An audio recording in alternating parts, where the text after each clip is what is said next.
Le grand soir continue après cette journée encore mouvementée sur le plan politique puisque Bernard Cazeneuve est donc le nouveau Premier ministre. Il a été remplacé place Beauvau au ministère de l'Intérieur par Bruno Le Roux. Philippe Bas est avec nous, sénateur Les Républicains, président de la commission des lois au Sénat. Bonsoir. Bonsoir. Ainsi qu'Yves Lefebvre, secrétaire général unité SGP Police Force Ouvrière. Bonsoir à vous. Bonsoir. On va dresser d'abord un premier bilan en images de l'action de l'ancien ministre de l'Intérieur. C'est Nancy Rice qui s'est prêtée à cet exercice. Les larmes de Bernard Cazeneuve, c'était en juin 2015, aux obsèques de Hervé Cornara, ce chef d'entreprise décapité par son employé à Saint-Quentin-Fallavier.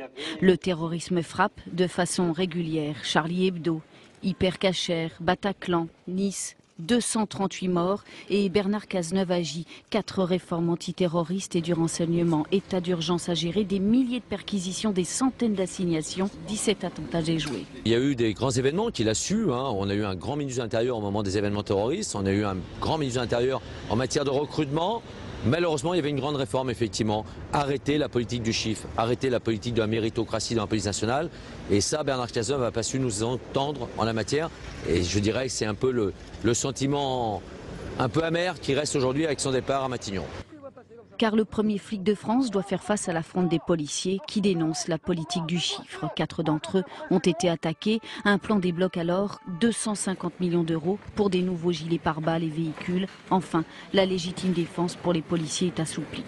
Ministre des cultes, Bernard Cazeneuve lance également une instance de dialogue avec l'islam pour faire entendre les voix musulmanes face à une radicalisation violente, un islam de France dont les contours restent encore flous. Bernard Cazeneuve est sur tous les fronts, celui de l'immigration, une crise sans précédent qui se traduit par la formation d'un immense bidonville à Calais, finalement démantelé en octobre de cette année sur fond de polémique. L'État s'était engagé à accueillir 30 000 réfugiés. En un an, les crédits pour la politique de l'asile ont augmenté de 15%. Le droit d'asile et le droit au séjour des étrangers évoluent dans le même temps. On vous a entendu, Yves Lefebvre, dans le sujet, on vous avait entendu faire part de votre amertume. C'est ça le sentiment numéro 1 qui prédomine après ce passage de Bernard Cazeneuve à la place Beauvau ? Effectivement, il est indéniable que Bernard Cazeneuve a fait beaucoup dans la lutte antiterroriste. Oui. On peut considérer que Bernard Cazeneuve a été à la hauteur, largement à la hauteur au moment des sinistres attentats. Malheureusement, Bernard Cazeneuve, durant tout son passage à Beauvau, n'a pas su entendre, je dirais, la colère des policiers, le mal-être des policiers. Aujourd'hui, il ne fallait pas exclusivement se focaliser sur la lutte antiterroriste. L'antiterrorisme commence avec le policier de terrain au quotidien. Et ça, Bernard Cazeneuve n'a pas su l'appréhender, c'est bien dommageable. On a l'impression, Philippe Bas, qu'il y a une relative indulgence de la part des élus de droite vis-à-vis de Bernard Cazeneuve et de ce bilan place Beauvau. Ils sont nombreux à lui rendre, sinon hommage, ou en tout cas à estimer qu'il a plutôt fait un bon parcours dans ce ministère, y compris François Fillon, qui il y a quelques minutes a dit aux parlementaires que c'était un moindre mal, disons, pour Matignon, ce choix-là. Ce n'est pas de l'indulgence. Dans une période comme celle que nous traversons, avec la crise terroriste à laquelle il faut faire face, la France a fait bloc. Oui. Et le ministre de l'Intérieur, il est vrai, n'a pas démérité. Nous avons travaillé ensemble, avec lui, sur la loi sur le renseignement, sur les différentes lois relatives à l'état d'urgence et sur la loi sur la lutte contre le terrorisme et la criminalité organisée, dont je rappelle que c'est le Sénat qui a été à l'origine. Et tout ça, ça a fait progresser la sécurité ? Ah, je crois que oui. Plus de pouvoir au préfet, plus de pouvoir au procureur, plus de pouvoir aux juges d'instruction, plus de pouvoir pour obtenir du renseignement avec les technologies modernes, et tout ceci avec le souci qui a été la marque du Sénat de respecter nos grandes libertés. Est-ce que ces réformes, elles ont porté leurs fruits sur le terrain, Yves Lefebvre ? Alors effectivement, il est indéniable, je rejoins parfaitement M. Bas là-dessus, il est indéniable que les moyens mis à disposition, autant au niveau des préfets que des magistrats, ont permis effectivement d'apporter des résultats. Le nombre quand même conséquent d'attentats déjoués, on est la preuve même. Pour autant, il est resté une grave problématique. La lutte antiterroriste au quotidien, certes avec tous les moyens donnés à l'échelon, je dirais, supérieur, passe obligatoirement par des moyens humains. Ces moyens humains et surtout la prise en considération aujourd'hui que les policiers, alors qu'on est malheureusement à un niveau Vigipirate encore particulièrement élevé depuis ces derniers jours. La problématique que repose aujourd'hui, c'est que les policiers sont fatigués. Et aujourd'hui, on pourra donner tous les moyens possibles et imaginables, et aux préfets, et aux magistrats. Je dirais, prendre toutes les lois pour lutter effectivement contre le terrorisme. Si on ne prend pas en considération aujourd'hui la fatigue des policiers, jamais Bernard Cazeneuve n'a su prendre en considération, ou du moins de façon suffisante, la fatigue des policiers. L'antiterrorisme aujourd'hui repose sur celles et ceux qui occupent le terrain et H24. Est-ce que la lutte antiterroriste a été clarifiée, Philippe Bas, sur le plan des domaines d'intervention des unités d'élite, par exemple, entre le RAID et le GIGN? Bernard Cazeneuve a remis un petit peu d'ordre là-dessus. Et sur l'organisation des services de renseignement, est-ce qu'aujourd'hui c'est plus difficile de passer entre les mailles du filet? Le système ne montre pas de défaillance. Il faut le surveiller de près, bien sûr, faire les adaptations qui sont nécessaires. Mais moi, je voudrais revenir un instant sur le malaise et l'épuisement des policiers. Ouais. Ils ont beaucoup donné. Ça, c'est le grand échec de Bernard Cazeneuve. Mais c'est qu'il y a un moment où l'esprit de service, où le sens de la vocation pour la sécurité des Français se heurte à l'épuisement. Alors qu'est-ce qu'il aurait fallu faire pour mieux gérer les forces? Je pense que cette situation n'a pas été suffisamment anticipée. Oui.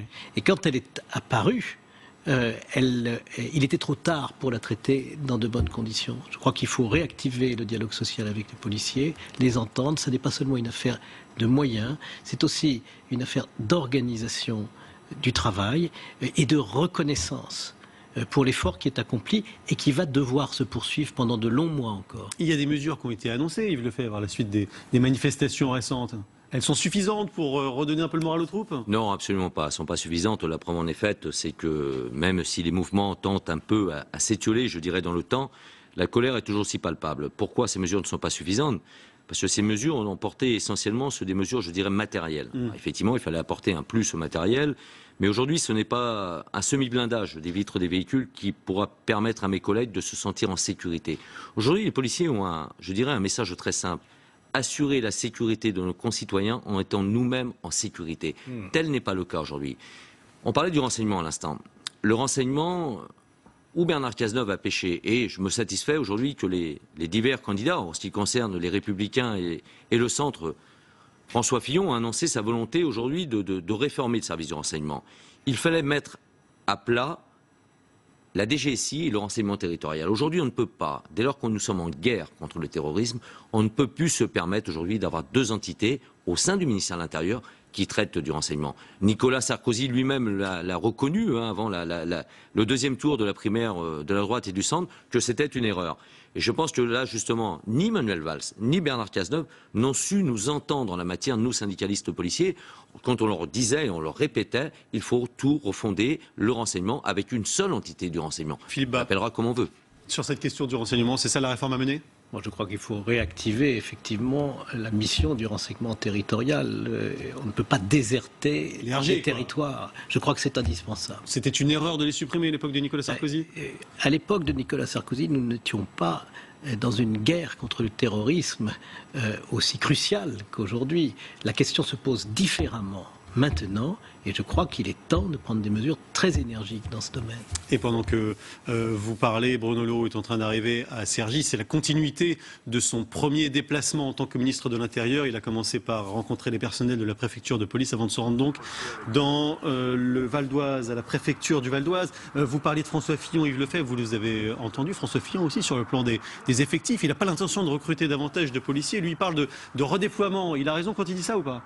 Alors, non, bien évidemment, il n'a pas que raison là-dedans. Effectivement, il faut entamer donc il a quand même un peu raison. Il a en partie raison, mais ça derrière, n'est pas avant toute chose, c'est pas tout. Effectivement.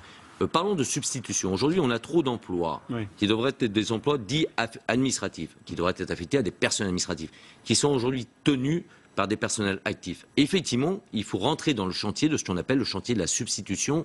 Alors la Cour des comptes nous parle de plus de 6000 policiers affectés à des tâches administratives. Il faudra bien évidemment préserver tous nos collègues qui aujourd'hui sont inaptes à des emplois de voie publique. Mais je pense que là, on a quelques milliers de collègues à récupérer. Mais aujourd'hui, indéniablement, il faudra que le prochain président de la République s'inscrive dans une politique de recrutement durable, et à savoir un minimum 1000 policiers de plus par an. Parce que nous ne sommes pas à l'abri, bien évidemment, de quelques plans de retraite dans les mois à venir. Donc il faudra également pallier à ça. Je vois Bruno Leroux qui va saluer ce soir mes collègues de la préfecture de police et dans quelques instants, je crois, Sergi Pontoise. Et qui est allé, on le rappelle, voir aussi le policier qui a été grièvement blessé à Viry-Châtillon. Ça a été son. Mais au demeurant, je voyais les images alors de Bruno Leroux, notre ministre de l'Intérieur, devant les véhicules de la brigade de répression et d'intervention et de la brigade anti-commando de la préfecture de police. Il serait plus que temps aujourd'hui que le nouveau ministre en poste reconnaisse le professionnalisme de ces personnels. Et là, je veux surtout parler des personnels de la BRI, BAC, PP, qui sont aujourd'hui, je dirais, les laissés pour compte de la lutte antiterroriste, alors qu'ils sont sur un plan d'intervention à l'identique que le RAID ou le GIGN. Mais là, je dirais que ce sont aujourd'hui quelque peu les vilains canards de l'affaire. Et Bernard Cazeneuve n'a pas su, ou du moins les services sous Bernard Cazeneuve n'ont pas su appréhender cette problématique, de reconnaître le courage de ces gens qui sont allés au feu le soir du Bataclan. J'ai envie de vous dire une chose. Le problème n'est pas seulement un problème d'effectif, c'est un problème d'emploi. Regardez aujourd'hui, on a envoyé les policiers vérifier que les plaques d'immatriculation portaient un numéro pair. Vous croyez que c'est vraiment le rôle de gens qualifiés, formés pour assurer la sécurité des Français, que d'aller relever les numéros pairs et les numéros impairs? Je crois qu'il faudrait pouvoir mieux répartir les missions entre police et gendarmerie, police municipale, services de sécurité, et concentrer nos effectifs de police sur les questions de sécurité, au lieu de les déployer dans le désordre le plus complet sur des tâches très diverses et inégales d'importance. Est-ce qu'il faut aussi, Philippe Bas, revenir sur l'état d'urgence, dont on sait qu'en termes d'affichage, il est fort, mais en termes d'efficacité, pas vraiment? La question de l'état d'urgence se pose d'ici 15 jours, puisque vous savez que quand on change de gouvernement, il faut une nouvelle loi. En ce qui me concerne, je constate que l'état d'urgence a donné de nouveaux résultats depuis l'attentat de Nice, car nous avons décidé de renforcer énormément les pouvoirs du préfet dans l'état d'urgence. Il peut faire procéder à des fouilles, des assignations à résidence, des contrôles d'identité de manière beaucoup plus souple. Et cet état d'urgence est plus utile depuis juillet qu'il ne l'était avant. Le gouvernement, je pense, doit proposer de le prolonger. Il faut qu'il fasse très attention. On voit aujourd'hui que quand un gouvernement démissionne, l'état d'urgence tombe. Il ne faut pas qu'on se retrouve le lendemain de l'élection présidentielle avec un état d'urgence qui tombe alors que l'Assemblée nationale ne sera pas encore élue. Et donc, je demande au gouvernement de prévoir, au moment de prolonger l'état d'urgence, qu'on puisse faire durer l'état d'urgence au-delà de l'élection présidentielle pour que le nouveau président de la République ne soit pas embarrassé par l'absence de l'Assemblée nationale pour le faire prolonger. Que la continuité de l'État soit assurée, je crois que c'est un devoir d'État que le gouvernement doit remplir. Est-ce qu'il y a débat, de votre point de vue, Yves Lefebvre, sur l'état d'urgence, qu'il faut peut-être l'alléger, en changer les formalités, parce que c'est aussi à cause de cet état d'urgence et d'un certain nombre de missions qu'il induit que les policiers se disent à ce point poussés à bout? Effectivement, non, je ne pense pas qu'il faille alléger. Ce n'est pas l'état d'urgence. Effectivement, je vous rejoins complètement, M. Bas, là-dessus. C'est qu'il faut une continuité, je dirais, du sérieux de l'État pour lutter contre le terrorisme au-delà des échéances présidentielles du mois de mai prochain. Non, les policiers aujourd'hui, ce n'est pas uniquement l'état d'urgence. Ce sont toutes ces missions connexes autour. Aujourd'hui, moi, ça me met dans une colère noire, effectivement, que de voir mes collègues aujourd'hui contraints et forcés, parce que les ordres ont été donnés, de contrôler des véhicules aux entrées aux portes de Paris aujourd'hui. C'est profondément inacceptable aujourd'hui. Une fois de plus, on ne prend pas en considération l'impérieuse nécessité de recentrer les policiers sur leur mission essentielle. Protéger nos concitoyens, protéger la République. Et aujourd'hui, on disperse la police. Effectivement, il faut un débat de fond, il faut complètement retravailler cette police, il faut la réorganiser. Les missions. On nous avait fait des grandes promesses le 22 octobre 2015, François Hollande nous avait dit, effectivement, nous allons redéfinir les missions de la police. Nous sommes maintenant 14 mois plus tard, j'attends. Je suis comme saint Thomas, je ne crois que ce que je vois et pour l'instant je n'ai rien vu. Donc c'est particulièrement affligeant. Il est temps aujourd'hui de mettre tout à plat, que tout le monde, tous les responsables politiques, de quelque bord qu'ils soient, il faut repenser la police nationale aujourd'hui.